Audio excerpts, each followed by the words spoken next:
This is Booked for Drama, where stories burn, hearts break, the tea is always hot and never a part two. Today we're diving into after giving blood to his first love, she could hear my thoughts. Let's go. Chapter 1. In my previous life, my sister Sofia Kennedy and I got married at the same time. I married Navy Colonel Harvey Mackenzie, while she married ranch owner Jackson Martin. However, both men loved the same woman, Ruby Clark. Sofia and I shared the same blood type as Ruby. After Ruby's car accident, we donated blood to save her. When Ruby woke up, she could somehow hear Sofia's in my thoughts. When Harvey and I had a fight and I wanted him to apologize, Ruby told Harvey that I would never forgive him, even if it killed me. When Sofia wanted a bicycle for their wedding anniversary Christmas, Ruby told Jackson that Sofia actually wanted a $200,000 Santana car. Harvey found my personality too stubborn and divorced me. Jackson also thought Sofia was too extravagant and divorced her. Sofia and I were both abandoned, spending the rest of our lives in loneliness. When I opened my eyes again, Sofia and I had been reborn with our memories intact. This time, Harvey and Jackson could also hear our thoughts. Just give Ruby the blood transfusion. We don't need it. A weak voice reached me, pulling me back to reality. I thought to myself, shouldn't Sofia and I be waiting to die in that tin shack? Why am I here? Looking at the three pale figures lying on the emergency beds and Sofia crying beside me, I realized I had been reborn. I had returned to the moment when all three of them were rushed to the hospital for emergency treatment. At that moment, Ruby frowned and looked at Harvey and Jackson with tears in her eyes. She said, Harvey, Jackson, how could I possibly let your wives donate blood for me? I'm already useless, just let me die like this. Ruby cried heartbrokenly, her words broken and intermittent, as if she might stop breathing at any moment. Harvey scolded, what are you saying? We grew up together, we won't just watch something happen to you. After comforting Ruby, Harvey and Jackson looked at Sofia and me with troubled expressions. Watching this scene play out exactly like in my previous life, I smiled. Of course we would donate blood. Not only would we give blood to Ruby, but also to these two men lying there.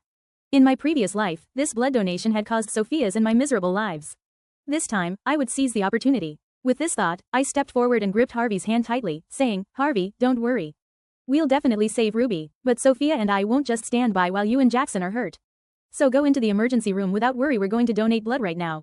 As long as we're here, nothing will happen to you. Seeing my determined expression, Harvey was deeply moved. Ruby, despite being so weak, had a flash of resentment in her eyes. Watching the three of them being wheeled into the emergency room, I pulled Sofia, who was still crying and at a loss, toward the blood donation area. In my previous life, under our respective husbands' insistence, we had only donated blood to Ruby. Fortunately, both men were ultimately saved. However, what was unexpected was that after this emergency treatment, Sofia's and my previously harmonious families gradually fell apart for unknown reasons. Harvey and I used to have occasional minor conflicts, but we could resolve them quickly. But somehow, whenever we had small disagreements, even though I clearly wanted to apologize to Harvey, he would think I was being unreasonable. At the time, I didn't understand why and thought Harvey had fallen for another woman. So we gradually grew apart, and I eventually divorced him under the reputation of being unreasonable.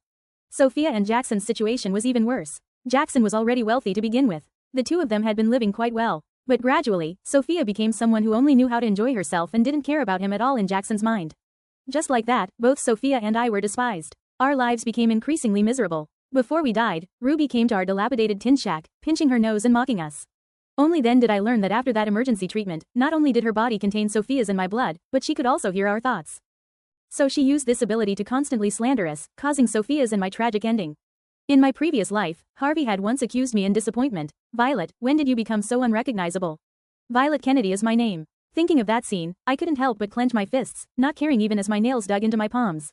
Wasn't Ruby using our thoughts to drive wedges between us? This time, I would not only let Ruby hear them, but also let Harvey and Jackson hear them, and then show them what kind of person this woman who grew up with them really was. Sweet words on the surface, but rotten inside. Chapter 2. After emergency treatment, the three of them were quickly wheeled back to their hospital room. Seeing they were about to wake up, I hurriedly gathered my thoughts and stopped dwelling on my past life. As for Sofia, she was naturally pure and kind-hearted. I didn't need to give her any special instructions. As long as Ruby wasn't there stirring up trouble, I believed that even if Sofia's thoughts were heard, it wouldn't matter. It might even help strengthen her marriage with Jackson. However, the idea that blood transfusions could enable mind reading was just my speculation. I'd have to wait for Harvey to wake up to confirm the details. Watching Harvey's eyelids flutter, I immediately composed myself, buried my head against his arm, and silently thought, as long as Harvey wakes up healthy, I'm willing to do anything. Then I felt a hand gently stroking my hair. I looked up tearfully, gazing at Harvey with joy, thinking, thank goodness. Harvey really woke up. If something happened to him, I couldn't go on living either. While thinking this, I carefully observed Harvey's expression. Sure enough, I saw confusion written all over his face, as if he wanted to say something but didn't know how to begin. So I asked, what's wrong? Are you feeling uncomfortable anywhere? I'll get the doctor right away. Just as I was checking Harvey's wounds, Sofia suddenly cried out. Jackson and Ruby had woken up too. I thought to myself, Ruby is so beautiful, but now her face is ruined from the car accident. What a shame. I won't tell her about this yet, I'll wait until she's recovered. Sure enough, Ruby immediately panicked and covered her face with her hands. Then, as if she discovered something, she kept staring at me with a probing look in her eyes. I pretended not to notice and continued thinking, why is Ruby looking at me like that?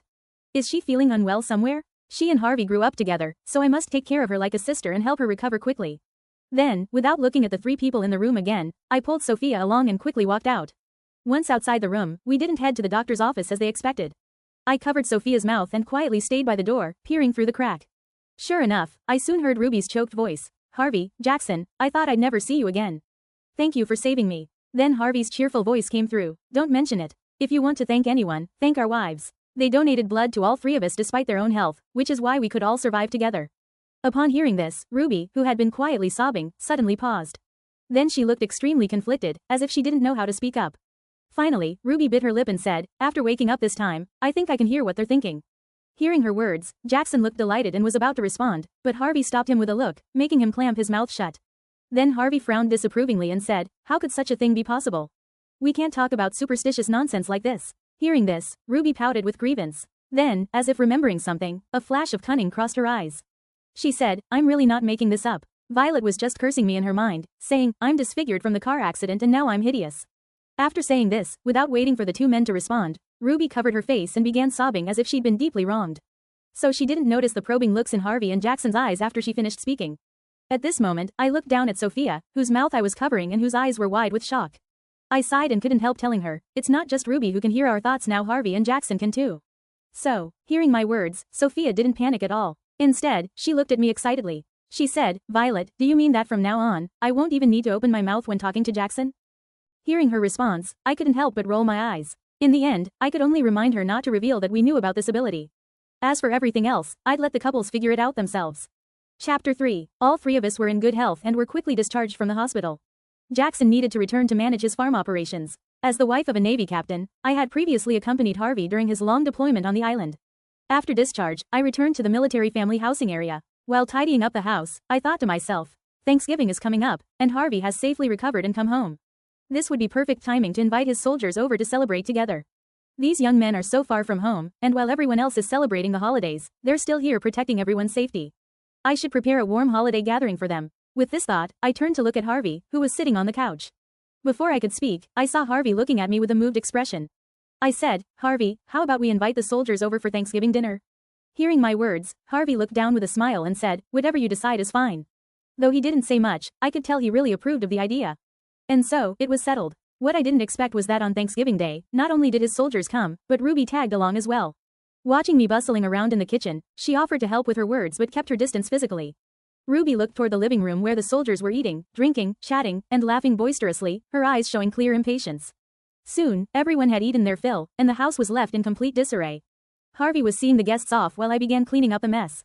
Ruby, however, sat leisurely without any intention of helping. When she saw Harvey return after seeing off the guests, she coquettishly approached and linked her arm through his. Harvey, Before she could finish, Harvey pulled his arm free from her grasp and frowned at her, saying, Violet has been busy all day.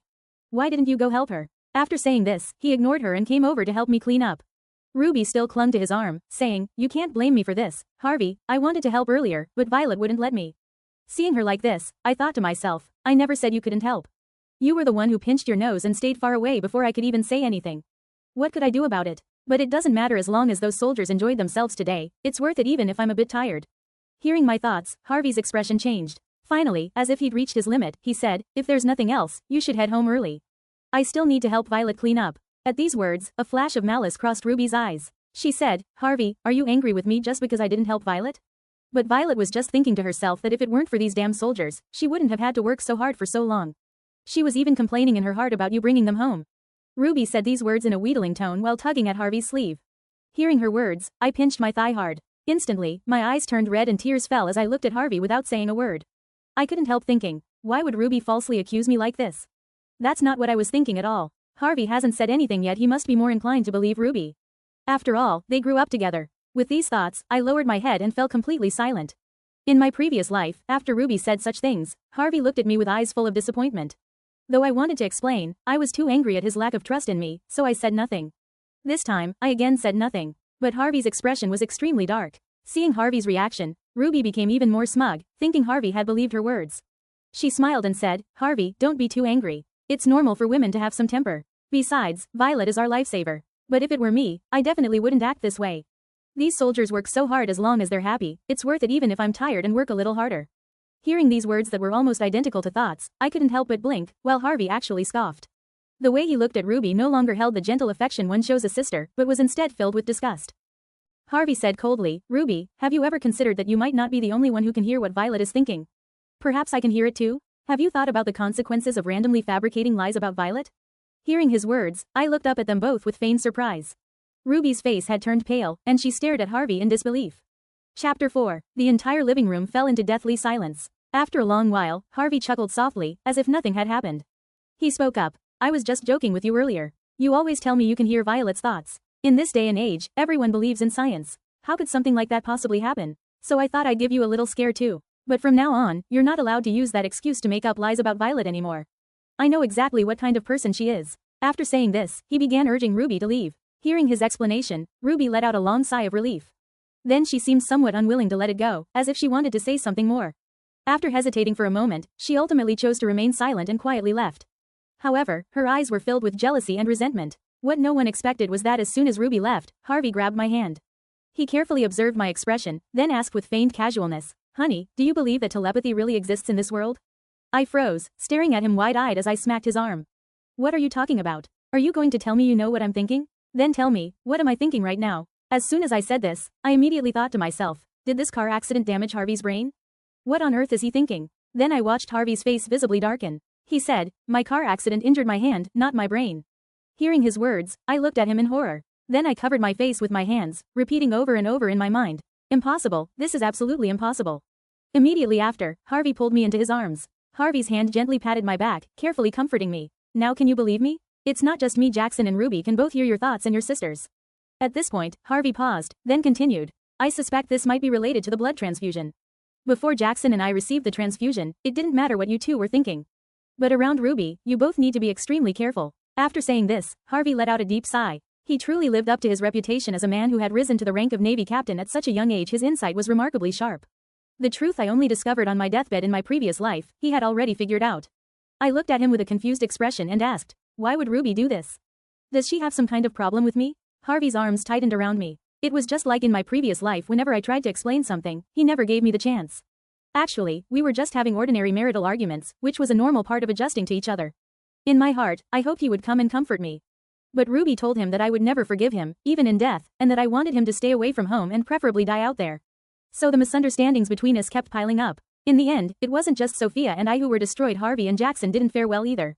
Chapter 5. Before I could come up with an answer, Harvey said in a low voice, Ruby now isn't the same sister who grew up with me anymore. Maybe everything changed from the moment our families and the Martin family were punished, when her parents Chester and Penelope Clark were still doing their best to help us, but Ruby took that report letter and said she wanted to cut ties with us. All these years, I've kept Chester and Penelope's kindness in my heart, telling myself that Ruby was still young back then, and it was normal for her to be scared when faced with such situations. But I never expected that innocent, kind little girl had already changed completely. At this point, Harvey paused, then pushed me away and looked into my eyes, saying, Violet, maybe heaven is reminding me. It gave me this chance to hear your thoughts. Otherwise, I wouldn't know how many misunderstandings there would be between us. Seeing his eyes reddening, I couldn't help but sigh inwardly. Then, looking into his eyes, I asked seriously, if you hadn't heard my thoughts, would you choose to believe Ruby or me? Harvey didn't answer immediately. He thought for a moment, then said, if there was proof that everything Ruby said was true, I might indeed believe her. But I would like to communicate with you. After all, we're the ones who are going to spend our whole lives together. So we need to trust each other. Hearing his words, I couldn't help but feel somewhat incredulous. If I had been willing to explain to him in my previous life, would everything have been different? Looking at him, I said with some dissatisfaction, you can hear everything I'm thinking now, but I don't know what you're thinking. That's not fair. Seeing me glaring angrily, Harvey chuckled softly, then raised 3 fingers. He said, so, for the sake of fairness, I promise to be honest from now on, communicate more with you, and strive to reach consensus on all matters. Seeing Harvey's rare playful demeanor, I couldn't help but laugh. In my previous life, because of inexplicable pride, I thought couples should understand what each other was thinking. So when things happened, I didn't want to say anything, thinking Harvey should be able to understand me. But I never expected that because of this, I missed the opportunity for us to communicate properly. Then we gradually grew apart. But fortunately, after I came back this time, everything was different. Thinking of this, I grasped Harvey's hand and said, since you've made such a sincere promise, I'll choose to trust you this once. However, let's stay away from Ruby from now on. I don't think I've done anything wrong to her, but she's always stirring up trouble between us. No matter what her motives are, I can't get along peacefully with someone like that anymore. Hearing my words, Harvey nodded quickly, saying, even if you hadn't said it, I would have done the same. Over these years, I've almost finished repaying the debt I owed to the Clark family. Originally, I just considered Ruby my sister and wanted to take care of her more. But if she's going to target the people around me, I won't let her get away with it. After saying this, Harvey pulled me back into his embrace. He used great force, as if he wanted to merge me into his body. Then he said, honey, the moonlight is so beautiful tonight. Let's not discuss these irrelevant people anymore. Let's rest early. Then, before I could answer, I felt a wave of heat approaching me, and I gradually lost consciousness. Chapter 6. In the days that followed, Ruby rarely appeared in front of us anymore. Harvey and I returned to our peaceful life, and our relationship grew increasingly stable. However, I never expected that one day, Sofia would come storming over to see me. She said, Violet, let me tell you, Ruby is absolutely no good. Looking at Sofia's face flushed red with anger, I patted my forehead. I'd been so focused on nurturing my relationship with Harvey that I'd forgotten to check on Sofia's situation. Realizing this, I quickly made her a cup of coffee. I kept trying to calm her down. What happened? What did she do that was so outrageous to make you this angry? After I finished asking, Sofia, who was drinking her coffee, slammed the cup down hard on the table. She's just a cunning, scheming bitch. Recently, she's been constantly showing up at my house with gifts, saying she wanted to thank me for the blood donation last time. Of course, I was happy to accept them. After all, I did lose all that blood for nothing last time.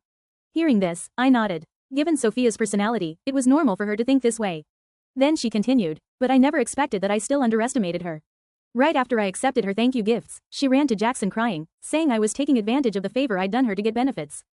Not only that, but I was clearly thinking that getting a bicycle for my birthday would be nice, it would make it easier for me to visit you, yet she went and told Jackson that I wanted a Santana car. She even said that if Jackson didn't buy it for me, I would take our family savings and leave with another man. At this point, Sofia was so angry she was almost in tears. Sure enough, Ruby was still the same as in my previous life, portraying Sofia as a money-grubbing person in front of Jackson. After all, Jackson was now the island's biggest aquaculture owner. Honestly, buying the latest model Santana probably wouldn't be a problem for him. But I believed any man would find it unbearable if his woman threatened to leave with another man just because he didn't buy her a car. Not to mention that in my previous life, Ruby had even forged evidence of Sofia wanting to leave with another man. Thinking of this, my expression grew cold. After hearing what she said, what did Jackson think? Hearing my words, Sofia lifted her head and smiled like a victorious general. She said, what could he think? He can read my mind now, so of course he didn't believe Ruby. You didn't see how terrible Jackson's expression was when she was making up lies about me. Finally, when she said I was already prepared to leave with another man and even produced letters as evidence, Jackson looked fierce enough to devour someone. He threw her out and said she was never allowed to set foot in our house again. Otherwise, I wouldn't continue living with him. At this point, Sofia smiled sheepishly. Then she looked at me with confusion. Violet, why do you think she does this? Why can't she just live her own life peacefully instead of meddling in other people's marriages? This question really stumped me. Fortunately, Sofia didn't expect an answer from me. After Sofia had vented her anger, Jackson came to pick her up. Although Sofia was still angry, she went back with him anyway. As she walked out, she kept muttering, if you hadn't attracted other women outside, why would I be suffering like this? Jackson could only gently coax her from the side. Watching the two of them walk away, I glared at Harvey, who had just entered the house. I said, what are you looking at? Do you think you're any better than Jackson? Hearing my words, Harvey smiled ingratiatingly, then awkwardly touched his nose as he followed me inside. But I never expected that just as we stepped through the door, we'd be interrupted by a sweet voice, Harvey. Chapter 7. Hearing that familiar voice, I couldn't help but think helplessly, here she goes again. I'm standing right here, this big of a person, and she can't even see me. She only has eyes for Harvey. Hearing my thoughts, Harvey pressed his fist against his lips, but his smile still couldn't help showing through. Seeing my unhappy expression, he turned to look at Ruby outside.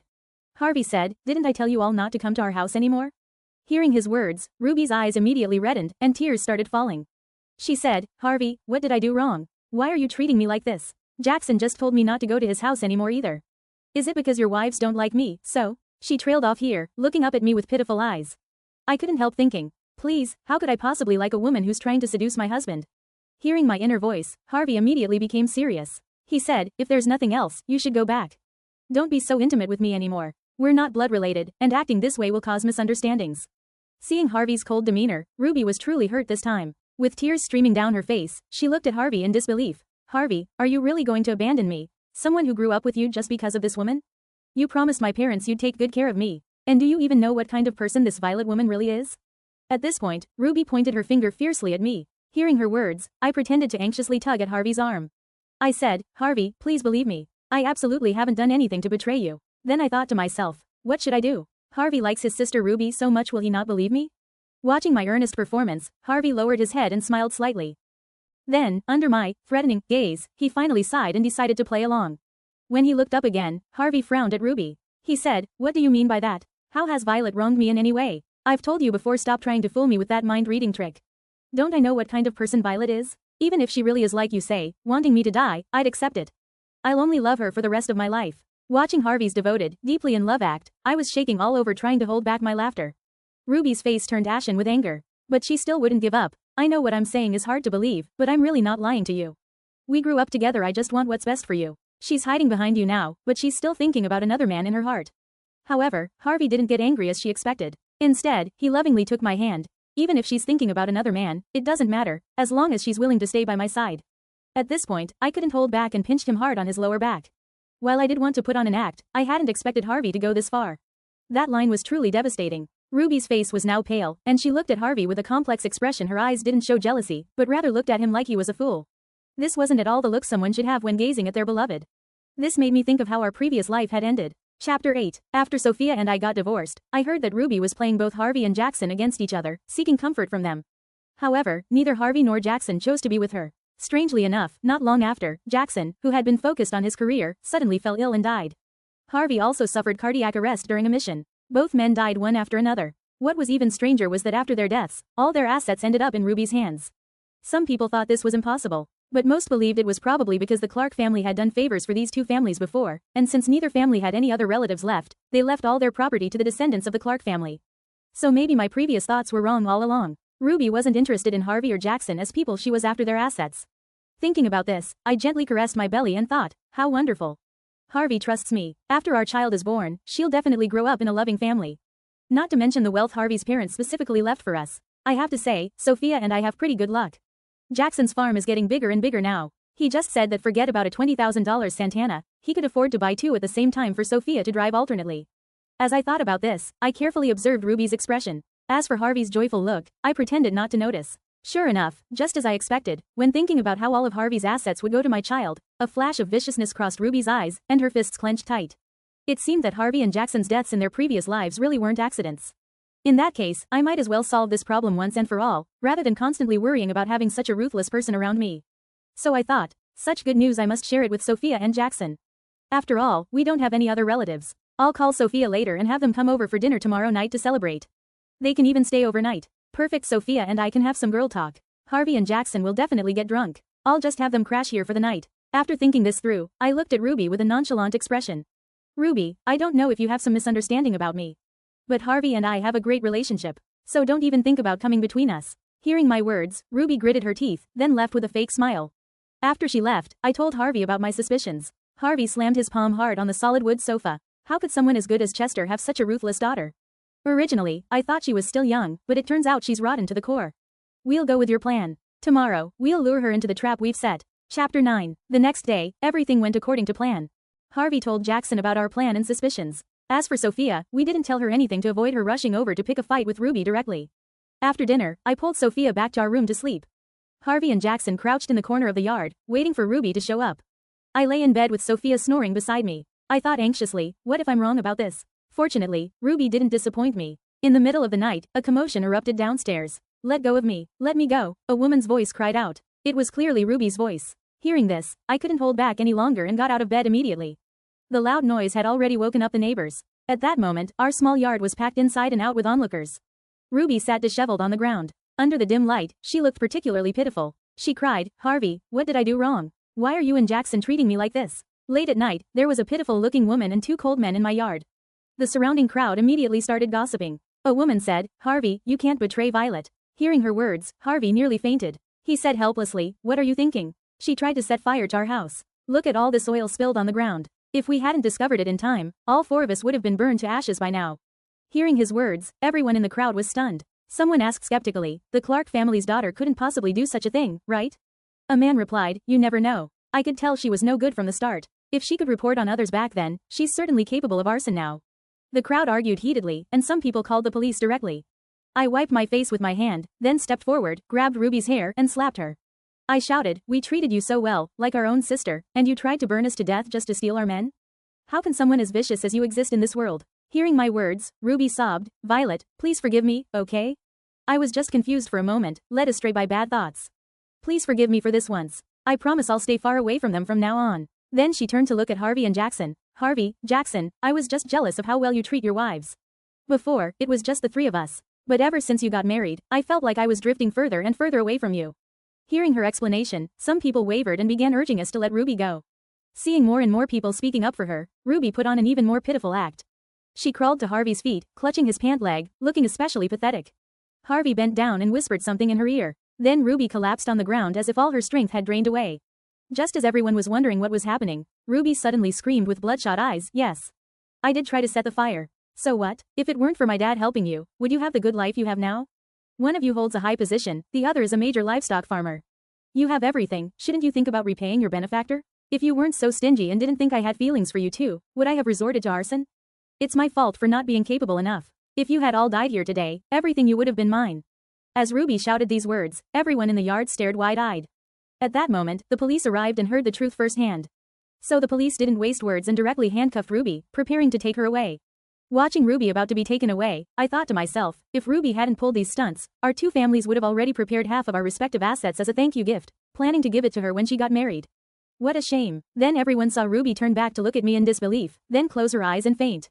After everyone left, Harvey tapped my nose with his finger and said with a smile, "You're such a little troublemaker." I smiled back, doesn't she claim she can hear my thoughts? I just wanted her to regret it every time she thinks about this in prison. The most painful thing in the world should be what I would have had, right? Hearing my words, both Harvey and Jackson nodded in agreement. Thinking about Ruby's reaction earlier, I couldn't help but ask, what did you whisper to her just now? Why did she suddenly spill everything? Harvey took my hand and walked toward the house while giving my belly a meaningful look. Want to know? I'll tell you after our baby is born. Seeing his smug expression, I pinched his arm hard. Just as I was about to speak, a sleepy voice interrupted. "Violet, why didn't you take me when you went out for good food?" Thinking about Jackson who had been grinning at us earlier, Harvey and I exchanged glances, then said in unison, "Jackson insisted on dragging us out. I wanted to wake you up, but he wouldn't let me." After saying this, we smiled at each other under Jackson's accusatory gaze, then quickly escaped. The end. And that's a wrap on today's reading here at Booked for Drama. If you felt anything, rage, swoon, secondhand heartbreak, let me know in the comments. Don't forget to like, subscribe, and share with your fellow drama lovers. If you have any requests, drop them in the comments. Until next time, keep reading, and keep the drama on the page.